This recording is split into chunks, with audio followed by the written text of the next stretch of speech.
I will start the facility tour with my oldest tank. This is a 75-gallon Jobert plenum with about 6 inches of substrate over a false bottom. Underneath is a 30-gallon 3-chamber mud filter. Recently, just a week ago, I took out the macro portion of the filter and put some live rock in there. This was to get rid of the heat source that the extra lamp required. I think I've accomplished what I wanted with that. Right now this tank is going through some major cleaning, but it is my oldest tank. It's 11 years old. On the top of it, I'm testing out some Bill Nye LEDs, which I intend to 100% run this tank and take off the metal halide to further bring down the temperature in this tank. A year ago, this tank, 135-gallon lagoon system, was set up with the intent of me to grow true marine plants, and that's the reason for the 12-inch deep sand. Incorporated in this 12-inch portion of the sand bed is a freshwater substrate from Seachem that is higher in iron. Figuring I needed to dose if I was going to grow macros in this tank. I'm going to finish taking out the rocks on the left side to allow much more open circulation. And also this will be some display quality macro grown in here. But right now we have very robust populations of mollies, both creamsicle and black mollies. They were put in last.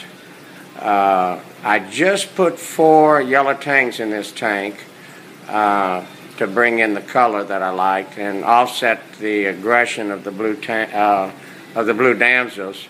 They're so confused they don't know who to pick on, so they seem to be leaving them alone. Anyway, let me move on. 2 of my most recent tanks that have been added are 2 55-gallon lagoon tanks sitting on top of each other. I call the top one the blue lagoon. It's got on the right side some full spectrum LED array with blues, reds, greens, UV, whatever they put in them, it's in the light on the right.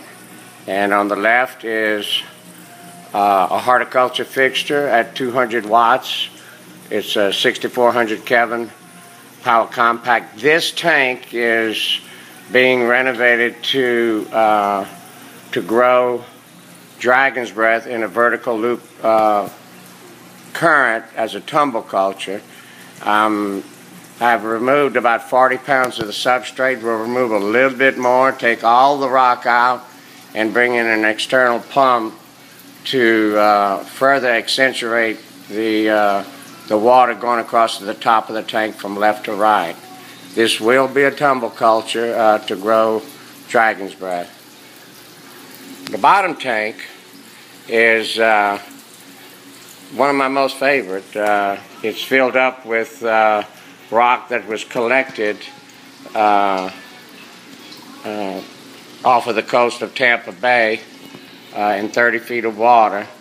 There is some dry bimini limestone in here. These 2 rocks on top of each other were dry rocks and have been put in this tank 8 months ago. This rock right here with the plastic tie wrap belongs to a new build customer. You can see that the rock has taken on the green color, which is so common in the early growth, and we're going to have a sit down and decide what else needs to be on this rock for this particular design rock for this particular tank. Further on the left is some red macro, which I haven't identified yet. It's a gracilaria though. Further plowed in right here. On all these other rocks are really small emerging red macros, that are too early to definitely identify, but they're cousins to dragon's breath. This is another red macro, Gracilaria hayi. I find it very attractive. It's stiff with calcium, so it can be put in tanks with tangs and rabbits and stand up to them. This particular rock, diver collected rock, is a nice gorgonian on it, and on the side this red brazoria, which is prehistoric filter feeder. It's a little more, probably a little less developed than a sponge, but seems to be covering a lot of things and growing well. That was a leather that was gifted to me.